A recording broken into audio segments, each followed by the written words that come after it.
da doença Dessa celíaca. primeira forma. Exato. A segunda? A segunda são, a gente fala a forma não clássica ou atípica da doença. Então, ela se manifesta em qualquer faixa etária. A forma clássica também, tá? Por exemplo, o indivíduo adulto tendo diarreia, tendo emagrecimento e tal, tá? Só que numa faixa etária mais tardia. Quer dizer, pode nunca ter tido nada e de repente começar a se manifestar. No adulto. Aquela coisa genética que ele já carrega. Ou era uma coisa mais sutil E que se foi se intensifica. intensificando. Igual na diabetes. fase... Exato. Quer dizer que a pessoa é geneticamente predisposta, mas de repente só fica diabético aos 40 anos. Fica diabético. É que diabetes, vamos dizer, a gente tem o diabetes também, é juvenil e o de adulto, né? Então, é uma tem comparação grosseira, mas para que as pessoas consigam entender pode acontecer com mais idade. E a manifestação não clássica da doença celíaca é aquela onde o indivíduo não tem praticamente manifestações gastrointestinais, tá? E sim outras formas de manifestações, que são, por exemplo, uma anemia. Então, uma criança, um adolescente ou adulto que trata corretamente a anemia, toma ferro adequadamente, porém não corrige essa anemia. Então, isso é um alerta. Mas os médicos não teriam que estar mais bem informados a respeito disso? Olha, essa menina... É anêmica a vida inteira. Não é? Tratou 10 anos só disso, só de diarreia e tudo. Eu acho não que o seu detectam. programa é importante e o que a gente faz nessa divulgação da doença é importante, como alerta mesmo, né, para a população. Por que a gente não sabe quantos celíacos tem no Brasil?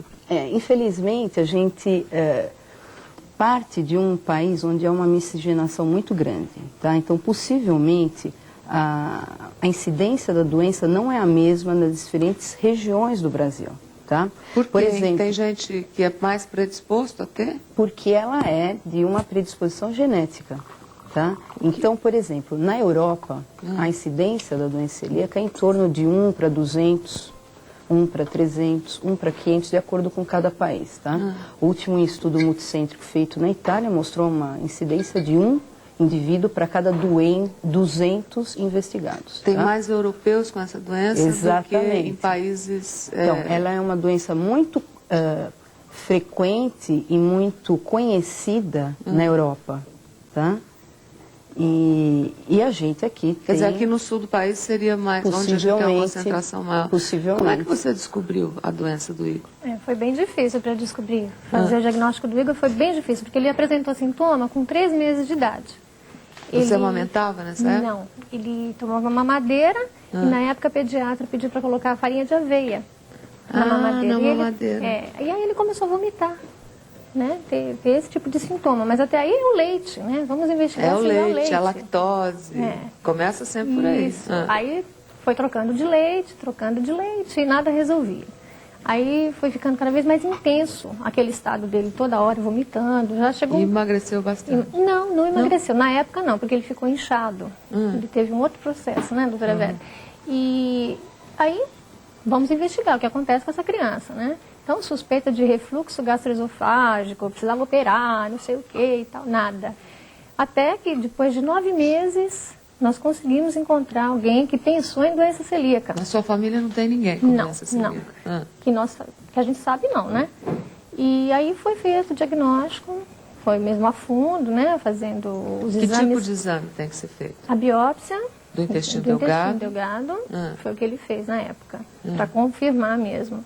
E é uma operação? Como é? Invasiva? Não, é feito com uma cápsula. Acho que a doutora Vera sabe explicar melhor que eu.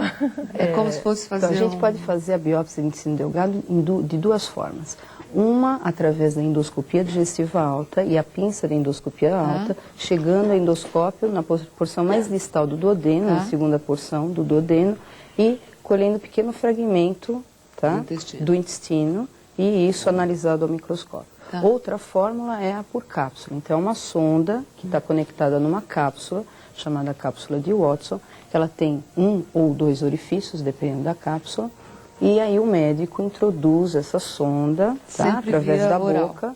Isso. Tem uma técnica que você faz por via nasal, para ser mais fácil, mas é um exame sofisticado, de qualquer forma. Exige um centro especializado, quer dizer, não é em qualquer posto de saúde que você pode fazer um exame desse. Não, então, eu acho que esse alerta é importante e aproveitando isso que você está dizendo, é importante que o diagnóstico seja estabelecido corretamente, tá?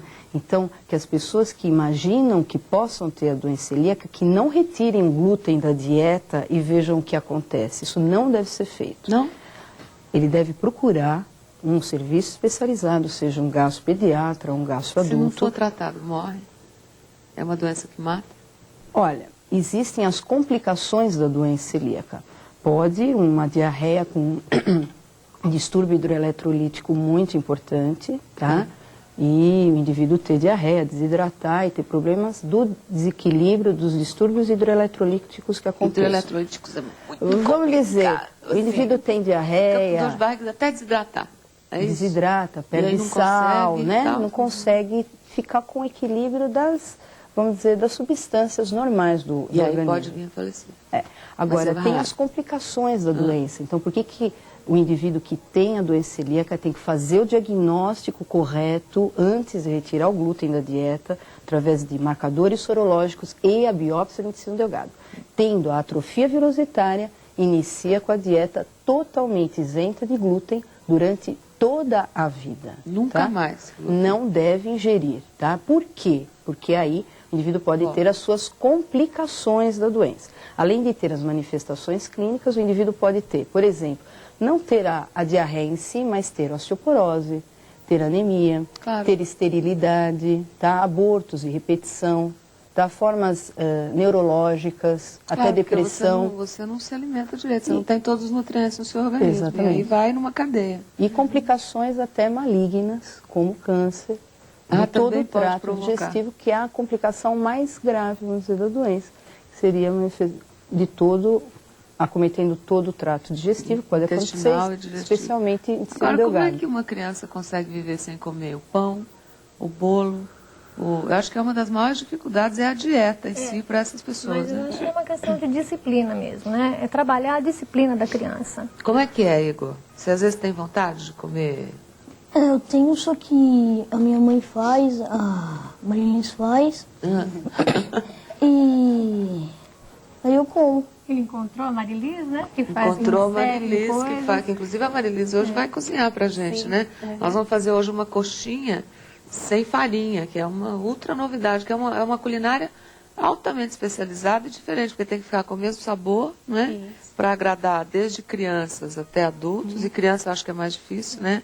Porque vê o coleguinha comendo o hambúrguer, vê comendo o cachorro-quente. E como é que você conseguiu fazer isso? Você foi pesquisar, você foi descobrir novas receitas? A gente tem dado muito poucas receitas. Eu recebo muito pedido e a gente tem uma grande dificuldade de pessoas que desenvolvam receitas sem a farinha de trigo. Né? Tudo vai farinha de trigo. Macarrão vai farinha de trigo, biscoitinho vai farinha de trigo, né? Ou aveia, ou... Como é que faz?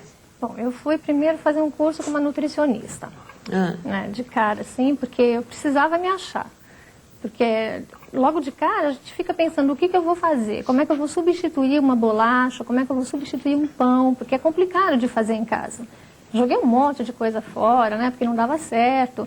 E fui aprendendo, fui trabalhando na cozinha e aprendendo mesmo a fazer as coisas para ele. Hoje em dia o que você come, Igor? Pão... Pão feito em casa? Todas as coisas que estão aqui eu como. Essa mesa aqui é toda ela feita com sem glúten.